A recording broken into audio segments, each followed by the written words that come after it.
Assalamualaikum warahmatullahi wabarakatuh. Sebelumnya perkenalkan, nama saya Azul dengan NIM 1865059 kelas B. Di sini dalam menyelesaikan tugas ke-14 manajemen proyek, saya akan memberikan penjelasan mengenai bagaimana itu manajemen resiko proyek. Baik,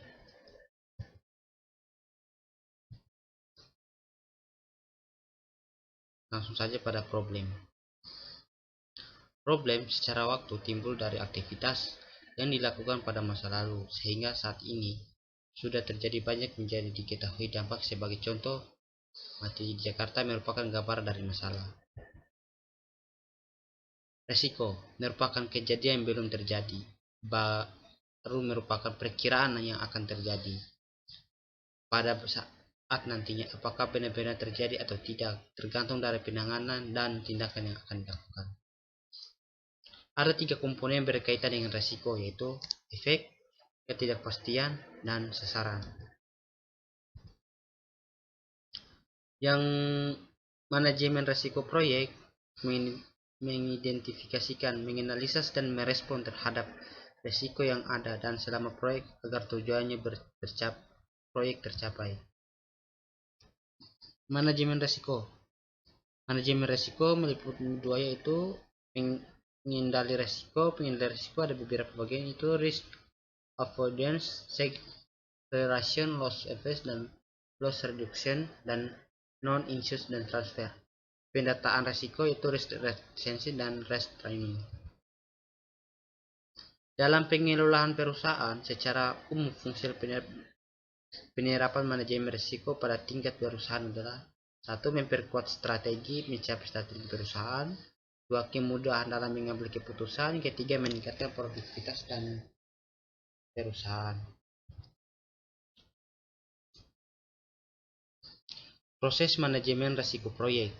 Dalam proses manajemen proyek itu ada beberapa bagian, yaitu perencanaan manajemen proyek, identifikasi risiko, melakukan analisis risiko kualitatif, kemudian melakukan analisis risiko secara kuantitatif, merencanakan respon terhadap risiko, monitoring dan mengendalikan risiko.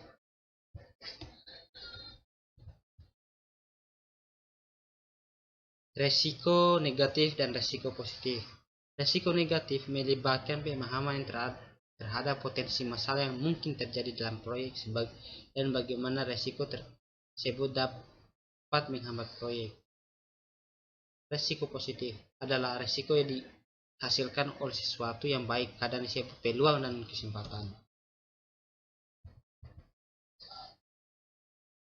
Perencanaan manajemen risiko, yaitu dokumen rencana pengelolaan risiko, kemudian berisi prosedur untuk mengelola risiko sepanjang proyek, dan isi dokumen manajemen proyek risiko.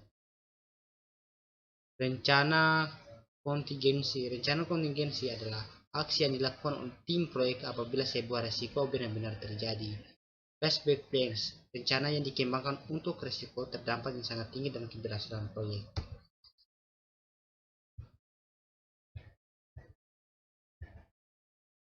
Identifikasi risiko. Proses pemahaman potensi terjadi yang dapat menghambat dan membantu sebuah proyek. Alat bantu dan metode untuk identifikasi risiko: brainstorming, Delphi, interview, analisis SWOT. Interview, sebuah cara untuk menemukan fakta dengan cara mengumpulkan informasi melalui tatap muka, telepon, email, ataupun instant message. SWOT, analisis SWOT, strengths, weaknesses, opportunities, dan threats, membantu mendefinisikan risiko positif dan negatif yang dapat menjadi sebuah proyek. Matriks probabilitas, dampak versi gambaran probabilitas kejadian sebuah risiko dipasangkan dengan dampak risiko tersebut. Analisa kuantitatif risiko. Metode yang digunakan itu analisa deskripsi, simulasi, dan analisa sensitivitas. Strategi respon resiko negatif. Minimalisasi kemungkinan terjadi, kemudian menerima risiko dengan syarat tingkat keparahan dari kejadian risiko tersebut lebih rendah dari tingkat toleransi risiko proyek.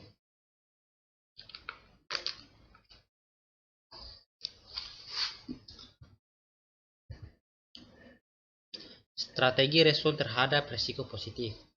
Eksploitasi risiko. Memastikan semua hal telah dipersiapkan agar probabilitas terjadinya risiko positif dapat meningkat. Membagi risiko. Berkolaborasi dengan departemen atau pihak lain untuk mengeksploitasi risiko positif. Strategi respon terhadap risiko positif. Risiko residual.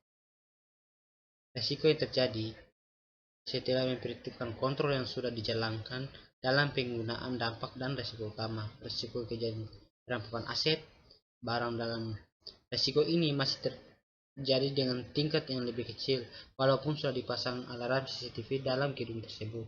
Risiko yang tetap adalah semua strategi respon dapat diimplementasikan.